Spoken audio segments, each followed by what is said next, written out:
a political party, because if time for elections come, agwamani nago gajin wegali era wetuli era nange wendi era namwe wemuli. However, ngamocha kubirendulu manyi kati mwe ba politician ebyo mbyagala nnyo. Njagala mmanye nti oyo atweka seeko nga yabala kifu oli wafu. Olunaku olwajjo famire z'abasibe aba NUP zayozezza ku mmunye kw'ossa ne bannayuganda abalumirirwa ensi yaabwe. Ababaka bagenza okufuluma kkooti ng'ennyindo y'enkata ng'era bakotesa emitwe okulaga obutali bumativu obubadde munda eyo. Amagye bwe gaasiiwuusa empisa ne gakuba abasibe n'abamu ne gatuuka bafulumya nga gawalula bawalule. Ekikolwa kino bannayuganda bangi bakinyiigidde. Era amagye galaze nti n'eggwanga temuli kye bayita democracy wadde eddembe ly'obuntu erisembayo obutono mu ggwanga. Olunaku olwaleero abakulu okuva mu bitundu by'eggwanga eby'enjawulo okuva mu bibiina by'ebyobufuzi eby'enjawulo beeyiye maka ga NUP Makerere Kavule mpuliriza okwegatta ku National Unity Platform. Bagamba bw'onyigiriza ennyindo ogireeta omusaayi. Buli we munyigiriza abantu mwongera NUP amaanyi. Buli we munyigiriza ne mulaga ebikolwa ebyekko mugatta NUP kwongera kufuuka y'amaanyi. Mwagala gikakkanya kyokka mugiwanika. Mu ngeri y'emu we lwazibidde olunaku olwajjo nga tumaze okuwulira ebigambo by'abasuubuzi nti olunaku olwaleero bagenda keera kwekalakaasa. Era tebakoze ensobi yonna. Olunaku olwaleero abasuubuzi bakedde kuggala maduuka gaabwe teryagguddewo mu bitundu by'eggwanga eby'enjawulo. We twogerera mu kiseera kino abasirikale abapoliisi amagye gayiiriddwa mu bungi okamala gasinga n'abantu. Naye poliisi nwe nkugambira bino etandise okukwata ebizindaalo nga yeegayirira abasuubuzi ebasaba baggulewo emirimu gyabwe. Ebyo n'ebisingakaawo bengenda okubeera nga nkutuusaako. Mbaanirizaako buli omu gy'asinzira okuba nga atugoberera abali mu bitundu by'ensi eby'enjawulo. Omukutu oli ku DPTV Uganda and of course yenze Sajime abeerawo okuba nga mbatuusaako ebintu eby'enjawulo. Munzikirize ntandike n'olunaku olwajjo. Olunaku olwajjo wabaddewo okuwulira omusango gw'abanna NUP abawerera ddala 31 era nga bano baleeteddwa mu kkooti enfunda eziwera naye ng'oboolyawo tebafuna mukisa kuwulirizibwa. Kakati olunaku olwajjo waliwo ekikolwa ekyettima ekikolwa ekiraga nti abafuga eggwanga lino bayeekera batemu tebalina na democracy gwe bagenda kugoberera ne bo banaabeera mu buyinza emyaka 4. Oluvannyuma lw'okukwata omuntu olwedde gwe wakwata edda ng'omulina gwe ali mu mikono gyo alina mu kkooti we tulowoleza nti no wali obwenkanya okusalawo oba ddala yazza omusango oba teyaguzza. Bw'aba yaguzza atwalibwe wano, bw'aba teyaguzza ayimbulwe. Eyo ye kkooti gye tuba tusuubira. Naye olunaku olwajjo amagye gaatulaze nti kkooti teyina makulu era teyina maanyi. Oluvannyuma lw'okukwata abamu ku basibe ne bakubibwa ne babonyaabonyezebwa wakati mu maaso g'abantu. On top of that bannamawulire bagobeddwa okweyongerayo okukakasa nti tebafuna bigenda mu maaso. But finally mu kuswala okungi ate ebikolwa eby'ettemu babikoledde bweru. Njaga tulaba akatambi k'abazadde batuuse ekiseera nga bagamba abaana kale temubatuwa mutuwe emirambo tugiziike. Njaga tufuna akatambi kano. Nti wali office omu w'amagye era abadde mu kkooti bamuyita Nakwesi abadde abatuukirira eyo makomera tikakati mukiriza omusango guno bajja bawa milioni 2 buli omu bajja muwa buli omu ennyumba. Abazadde n'abenganda z'abawabirwa si basanyufu n'okusalawo kwa kkooti eno. Kubanga nsabye ebyokubata n'enkoowa batugamba omulundi gumu nti olunaku gundi muno n'emirambo ekitalya kubanga kisuuse we kyandikomye obukadde 2 mwabirinza kyo biba bakusanya emyaka 3 muwadde temuzipakasanga muzifunye lwaleero muleke mubagambe obukadde obusatu mubawe mutabayina amaka mwabajjawa mumumpeza omwana nge nafuna gye musonseka. Lwaki mutubonya okutuuka ku ekyo bannange mwagala tukole tutya? Tubanjiza abantu kuti abana si bannayuganda abana si bakindaga muntu muzitujjako n'embeera nga muzirina. Bala mu biki byoyogere ebyogeremu ebyo. kiganye era baganye tebabatuwadde naye baana mmwe mbasaba mugume tewabawakkiriza olwa miliyoni 2 tebagenda bibawa wabula mugume oba kufa mufiireyo naye tebagenda bawa 2. Abo be bafamire ez'abaana abo abali mu makomera abo nno tubayita baana dwansonga baana baggwanga naye aba bataata bamaama be bali mu makomera abavundirayo ewatali yadde ettonde ly'omusango lye baakola nga bw'owulya mu kana akatambi ng'abaana boogera tewali kye baakola kankuwa akatambi kano. Tetugenda kukkiriza kumwegayirira tusonyiwe tetulina kyatulanga tulangibwa kubanga twakuuma akalulu kakyakulanye n'okumuwagira kye kitusibisizza mu makomera bwe kibanga tugenda kufanga tufiirira ensi yaffe kyetusazeewo okukola naye tetugenda kwegayirira Museveni kututa kuba tetulina kye twamusobya twagala tuyimbule kooti obujulizi bugibuze etandise kwagala tutemula naye ekijja kakijje tukyanywedde tujja kunywerera ku nsonga za Buganda. Bwe tuba nga tuvuddeko awo njagala kubeera nga nkwongerayo olunaku lwajjo twakitegeddeko nti abasuubuzi babadde bateekateeka okwekalakasa kuula amalungi okwekalakasa okutaliimu genda ku kkubo kukuba nduulu oba kukola ki era bamaze ne bakituukiriza olunaku olwaleero tewali dduuka ligguddewo mu kibuga Kampala era nga kino kikulembeddwamu abakulira abasuubuzi abakasiita n'abafuta nga bannakutegeezezaako mu story yaffe yasoose wabula byonna nga bigenda mu maaso kino nakugamba kinyiga gavumenti era singa bannayuganda twali tusobola okwekalakasa ne tusigala ewaka mu mayumba gaffe tetwetaaga na kwekalakasa kwatukuba tiya gaasi ne tugamba nti wiikisi 2 teri muntu agenda ku mulimo wiikisi 2 teri muntu agenda kugulawo dduuka gavumenti eba emaze okugwa njagala olabe ekikolwa kino byonna nga bigenda mu maaso abasuubuzi bamaze okwekalakasa baganye okuggulawo amaduuka poliisi eyayiiriddwamu okubatiisatiisa ate kati yebeegayirira ebasaba bambi baggulewo amaduuka basobole okukola nga gavumenti weekola ku nsonga zaabwe basoose ne babayiwamu n'ennaku z'omwezi 8 dwe beekalakasaako bayiwamu amagye ne poliisi kutiisatiisa nakkangatiisa olwali abasuubuzi bagambye nedda tetugenda kuggulawo kyokka mwe bali mu kibuga ne baganye okuggula amaduuka poliisi gye bayiyeemu ebatiisetiise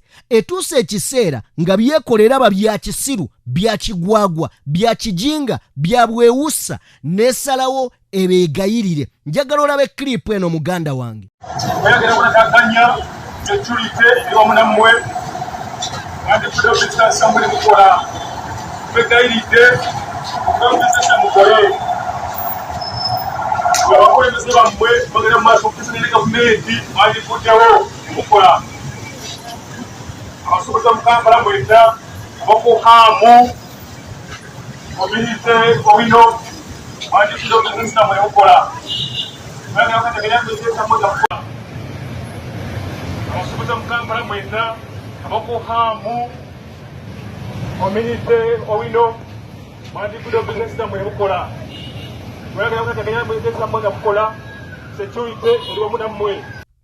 ako ke katambi ayimiridde ku kizindaalo agamba abasuubuzi security eri wamu nammwe security eri wamu nammwe era kyewuunyisa mu Uganda nti mu Uganda gavumenti ey'omuyeekera gy'osanga ng'amagye gakaalakaala n'emmundu mbantu ye gavumenti gye tulina ng'emmundu kya bulijjo n'ensonga entono abasuubuzi tetugenda kuggulawo kyetaagisa emmundu okujja mu Kampala abasuubuzi tugenda kwekalakasa tetujja kuggula maduuka gaffe era ne muleeta ebimotoka bimmamba mu bantu ne mujjayo buli mmundu eya buli kika obwo butiitiizi bususse naye ate bwoleka amagenda gammwe ge mazima kubanga buli anaagenda abaako n'obubonero yes abaako n'obubonero kubanga singa abasuubuzi beekalakasa ne bannayuganda ne tukolayo kimu ne tugamba kale tugenda kwekalakasa wiikisi 2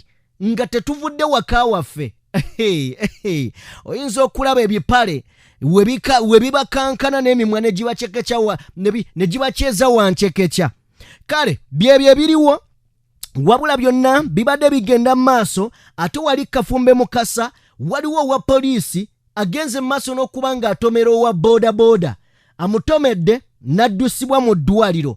Abasuubuzi ababadde okumpi katono bamugajambule kyakoze nekuddukira ku poliisi. Wa poliisi abadde avuga emmotoka ya poliisi n'atomera owa booda. Bwe bamututte tinka n'adduka ku poliisi.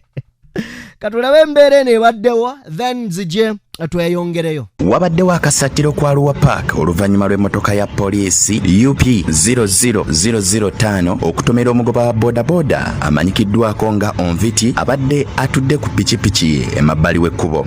Onviti mu bwangu ddala addusiddwa mu ddwaliro okufuna obujjanjabi, naye mu busungu obungi abasuubuzi b'okwa Arua Park bagezezzaako okulumbagana omugoba w'emmotoka ya poliisi eno asobodde okubeesimattulako n'addukira ku poliisi positi eya Arua Park okufuna obuyambi okuva eri abasuubuzi b'okwa Arua Park ababadde bakambuwadde okukira ennumba. Killing a police officer, they will have killed the civilian here now and then. But the police officer killing a civilian, knocking somebody at his one. That man must be on the woman. I'm praying that these people will not follow you. No. We have been taken to the hospital. They went to the police and said that this man looked at us. And they are killing them. The police officer.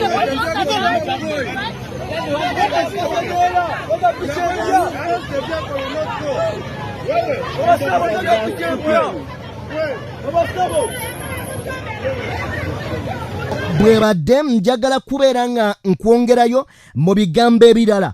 Dibadde ssanyu jerere wali ku kitebe kya National Unity Platform mu Uganda munanga mpuliriza olunaku olwaleero bwe bagenze maaso n'okubeera nga basinkana abakulembeze okuva mu bitundu by'eggwanga eby'enjawulo era okuva mu bibiina by'ebyobufuzi eby'enjawulo.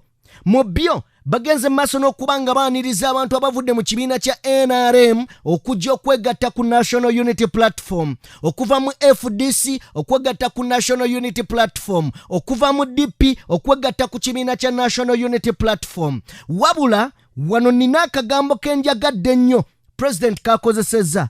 Agambye mwenna abazze nga muzze mubala bifo nga emu yammwe ya bifo wano wabalemye. Akagamba ako yakogera n'emabega nga sinaba nakutwala mbirala byonna njagala kisooke tukawulirize. Kanyumidde nkaagala kubanga bangi abajja mu kibiina ng'ebiruubirwa byabwe n'ebigendererwa byabwe kufuna kaadi kweyagala bweyagaza. Omanyi kaadi ya NUP ye kaadi esinga okubeera eya layisi ya nusu 100 lumu bwe ruti. Njagala tuwulire ekigambo kya President bwe tukivaako bwe tuti then twegatte oboolyawo ku bigambo ebirala. Essanyu liri kavule wali abaana bali mu kweyagala waliwo n'abayodde omudidi gw'ensimbi. However, we are a political party because if time for elections come, agwamaanyi nago wegali era weetuli era nange wendi era nammwe weemuli. However, nga mukyankubira enduulu omanyi kati mwe bapolitician ebyo mubyagala nnyo. Njagala mmanye nti oyo atwegaseeko nga ye abala kifu oli waafu. Nange ebyaffe sirya bifo. Ebyaffe sirya kwesimbawo. Etwalina bangi nnyo abajja ne beesimbawo nga beefudde nti bakyali baffe nnyo. Kansubire nti nno mukiwulidde bulungi. Gwazze mu kibiina ng'obala bifo zikusanze nga bali bampuuganyi bwe bajjanga eimu yaabwe bifo si kununula ggwanga bifo. Kyova olaba Mpuuga bayirene kano kankayiseewo Mpuuga ali mu kubala bwa minisita. Kyova olaba yafuuse bodyguard wa Anita Amongi. Buli we babeera mwabadde mutunuulira jjo bwe babadde mu kulambula ekisawo kye Nakivubo nga Mpuuga yagaadinzeewo wali. Bwe baali asaidi z'ebusogeyo mu kuziika Mpuuga nga ye 5 naye muswaza basajja mmwe ku kitiibwa kyo ku maanyi go ku bumanyirivu bwo n'ogenda bw'otyo mu bintu eby'ekisiru. Kale njagala kubeera nga nkutegeeza nti wabaddewo essanyu olw'omuvubuka avuddeyo awo ng'ayambadde ebiyeroyero n'ebisaati n'ebigatto bamuyiiridde ssente ezigenda oggula engoye ng'engoye 65. Eyo ye NUP ye National Unity Platform. Njagala tulaba akatambi kano then bwe tukava buterevu tugenda kubeera nga tweyunga ku bintu ebirala bingi bye tulina olunaku olwaleero. Omusajja afunye ssente ze engatto empya. Omusajja afunye ssente ze engatto empya. Addayo n'engatto empya. Addayo n'engatto empya. Omusajja amuze. Waliwo omwami atereka eshaati za yero n'azisuulawo n'ajja n'engatto za yero n'azisuulawo.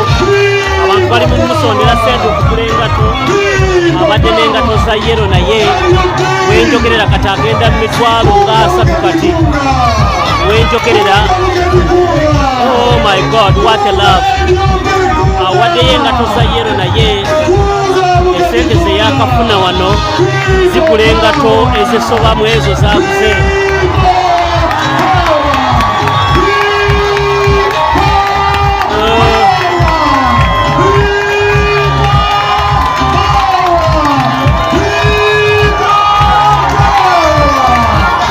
Abadde n'engatto za yero naye sente zafunye zokka.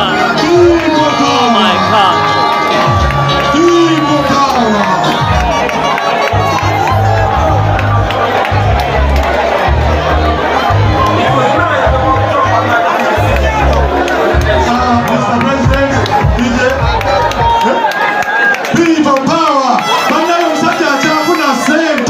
Omusajja asawa agigezezza. Omusajja omudde afune ssente.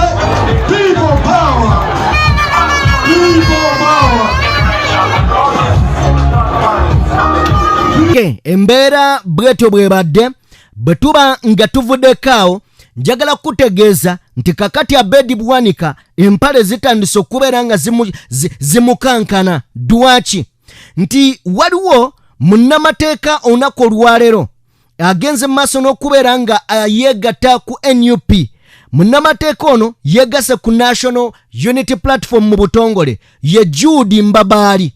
Jude Mbabaali y'omu ku yavuganyako ne Abedi Bwanika saidi zeeyo ekimanya kabonera. Era olw'okuba nti nno Abedi Bwanika yayinako omukono gwa National Unity Platform yawangula Jude Mbabaali. Wabula mu kiseera kino abantu batandise okuba nga basagambiza nga bagamba oba oliawo oyo yaba agendera ddala ewa Abedi Bwanika amuyuze ebigoye amuyuzeyuze ebipalepale n'ebigoyegoye n'agamarevu agajjudde envi gagenda maaso n'okuba nga awuba ku mativi nga yeeyogeza kalebule ku Robert Kyagulanyi Ssentamu. Jude Mbabaali yaliko ssentebe wa Masaka District era n'akolera ddala bulungi ge mazima. N'akolera ddala bulungi ng'ali ku kaadi ya Democratic Party DP. Wabula oluvannyuma ne yeesimbawo mu kifo ky'obubaka bwa Parliament ekimanya kabonera. Wadde Abedi Bwanika yali wa DP block bwe yagenda maaso n'okubeera nga amuwangula oluvannyuma lw'okufuna ye kaadi ya NUP. Bano abasajja bagamba nga NUP weetalina kye bayambye ne tebakulimba. Abedi Bwanika tewali gye yali asobola kuwangula. Yali tasobola kuwangula Jude Mbabaali ne bw'oba oyagala. Naye olw'amaanyi ga Kyagulanyi Ssentamu yamuwangula.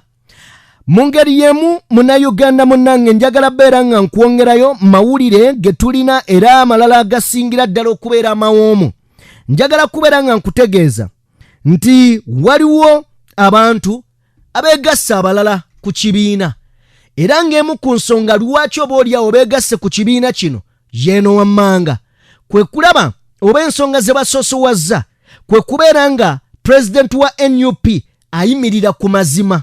President wa NUP abalaze bye bimu ku bigambo bye boogedde. Abalaze nti muntu amanyi akwegamba alwanirira demokrasi, eddembe ly'obuntu alifaako, alemedde ku mazima n'ensonga y'enguzi. Bagamba nti bye bimu ku bintu ebibaleetedde ddala mu kibiina kino kubanga ideology n'omukulembeze wa NUP ddala akwatidde ku nsonga eziruma eggwanga. Byonna ze zimu ku nsonga ezibakulembezaamu okulaba nga bajja beegatte ku National Unity Platform. Njagala kubeera nga nkulekerayo akatambi kano. Akatambi kenyenda okulekerayo bigambo bya Robert Kyagulanyi Ssentamu mujugumiza mawanga njagala kubeera nga mbikulekerayo osobole okubeera nga obyekkaanya mu butuufu bwabyo obiwulirize obigwe ennyalwe. Njagala mbikulekereyo. Mbebaza mwenna bentambudde nammwe okutuuka we tumalira story eno. Mbebaza nnyo, mbebaliza ddala, temujjanga okwo. Genda maaso n'okubeera nga owa video yaffe like mu ngeri emu eyakatwegattako subscribinga ku mukutu gwaffe. Tutambula ne Sheikh Ashraf omusomi wa dduwa. Munoonyeko gw'alina ebizibu ebyenjawulo. Atalina bizibu tewali nsonga lwaki omukubira. Ennamba y'essimu ye yesembyayo 711. Munoonyeko wamma obulamu bw'ensi bukugondere. Nkulekedde President Robert Kyagulanyi Ssentamu omwagalwa w'abangi, mbaagala nnyo. Including Office of the Leader of Opposition. Thank you very much for clearing this. Webali nnyo tujja ku lukongolo olwo nakimekinga clear nti mu bubbi bwa Museveni ng'akozesa Anita Amongo na bonna bakozesa mu Parliament tubiriimu, temututeeka mu bintu byammwe Anita Amongo ne Museveni. Tuli badde bannammwe, tekutuli badde bannammwe wadde be mubba nabo olumu baba bambadde nga ffe, naye tetubiriimu ebyo ebintu. We condemn corruption. We are not part of it. We are not part of the mismanagement.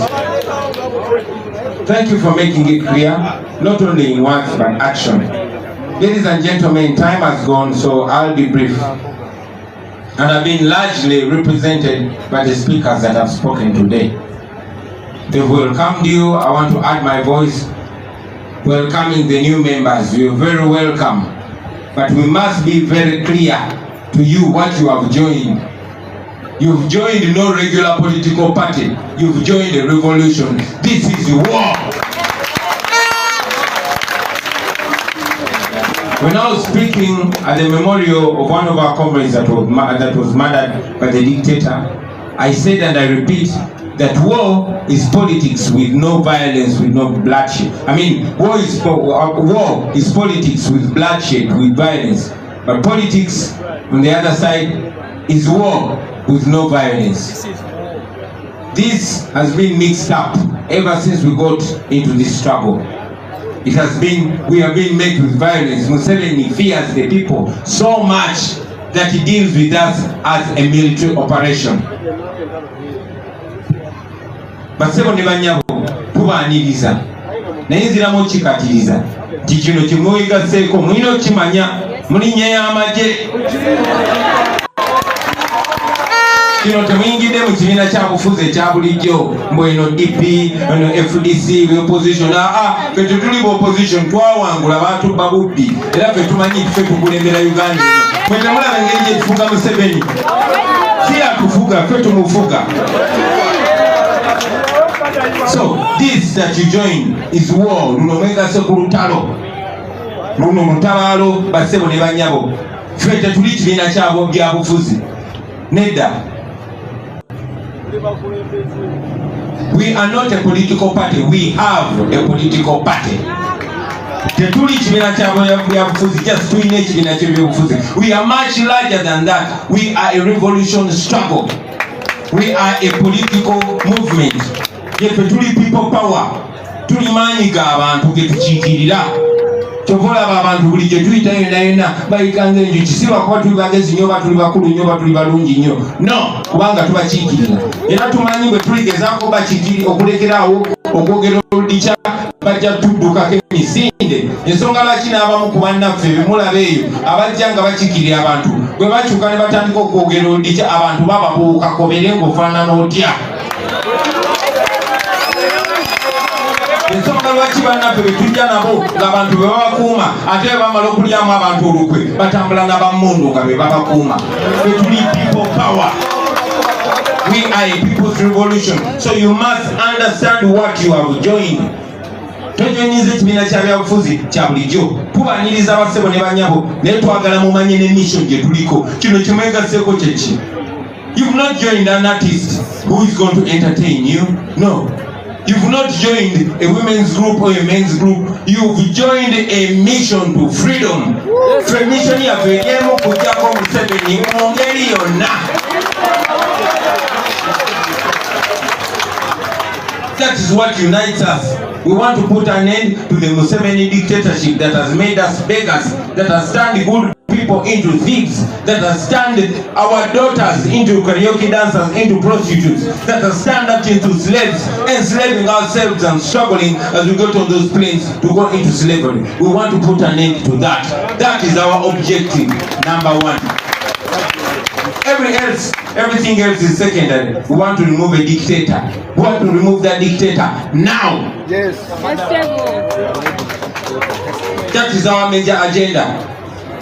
We are a political party because we don't just want to remove the dictator, but we want to remove the dictator and become the servant leaders. We went already to the people of Uganda, they voted for us. Now we want to actualize that. We want to re-empower the people of Uganda so that their vote begins to count. We want to remove thieves, and we want to do that by any means necessary. The first means is to ensure that we evoke the Constitution, which empowers us to use any means. As a matter of fact, the Constitution empowers you to even use military means to restore constitutionalism. Okay? Only that we don't use military means yet. Yes, because we don't believe in violence. We believe in non-violence, and it's tested. We know non-violence is stronger than violence. That's why we use non-violence. We use non-violence because when we use violence, we'll be empowering Museveni and giving him justification to kill us all.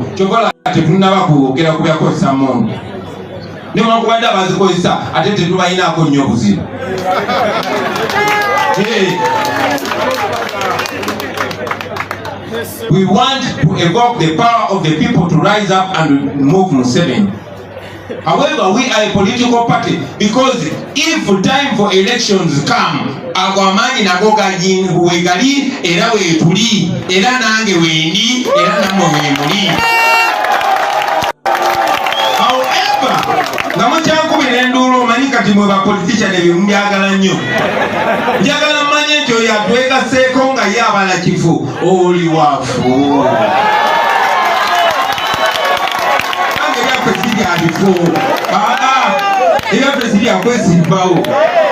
Etwalina bangi nnyo bajja ne batwesimbawo ne beesimbawo nga beefudde nti bakyali baffe nnyo, nti bafoot soldiers nnyo. Asirafu Kasiri bamukuba kiprojectile n'ayatika omutwe n'obwongo bwe ne tubulaba nga busamusi kubanga twali tugenda campaigningira Kagabo. Temamulaba kyeyakola. So we are going to identify you according to your actions. So si ku bigambo by'okozesa kuba naffe tetulabyeko tuyize.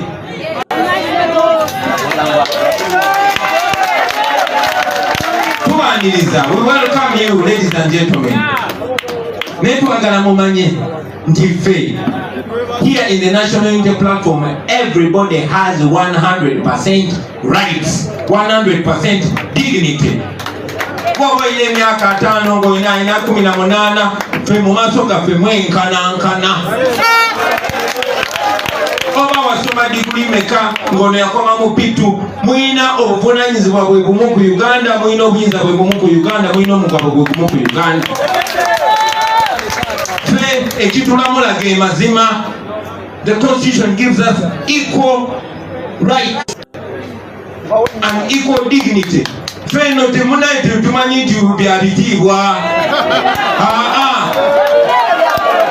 Ekitiibwa tugenda kikuwa kyonna okusinziira ku bikolwa byo.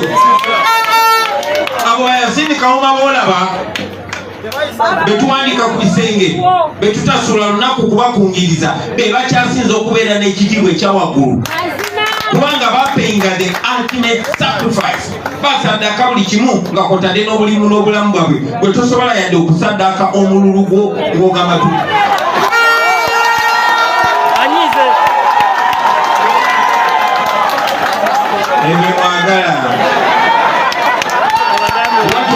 You, ladies and gentlemen, to remind you, those that have joined us, that it's okay to run for office. I saw young men and women here. those in institutions, we welcome you. You are the hope, you younger people especially. We believe in you. Come and lead us. Don't doubt yourself. If you doubt yourself, look at me and remember me only 5 years ago. Mwekirizemu, mwesimbe oyo naje musobola okwesimbawo, bwemunabera kwalaali tujja bawagira, naye ate tubateekeko eriiso ejogi. Namwe basinga batwegaseko tubaniriza nnyo, tubenyumirizaamu, mulina obumanyirivu bwe twetaaga. Tusaba obumanyirivu obwo mubuleete, tubugatte naffe n'ekibuli kye tulina, tuggyeko dikiteeta tuteketeke Uganda empya. Tujja kubaagala nnyo, tetujja babuusabuusa, tujja baaniriza, tujja balwanirira, naye era tujja bassaako eri tujja kubatya. Tubaniriza nnyo basebo ne banyabo. I want to charge all of you that have joined us today, because it's only the leaders that have joined us. But we know there are many people out there. Go and recruit them. Go and teach them about our values, about discipline, about reliability, about inclusiveness, about patriotism, about service. Teach them kubayigiriza ennono yaffe. Naffe kennyini, in fact nange kennyini njabasalako eyewammwe. Njakujja. In Busoga, I am coming. Karamoja, I am coming. Mbale, I am coming. Masaka. Everywhere we are coming. Tugenda kujja, tugenda bachalira. That reminds me of telling you that we shall soon resume our nationwide tour. Munaku ichaliza wala, tugenda kwa tufurumia program yaffe. We shall release our program and inform you when we are coming to you. Now you the leaders, go prepare the masses so we can come and charge them, and ultimately we combine with all Ugandans from all corners of Uganda and we mess up Museveni like never before. And to add my voice on the voice of our leader of opposition,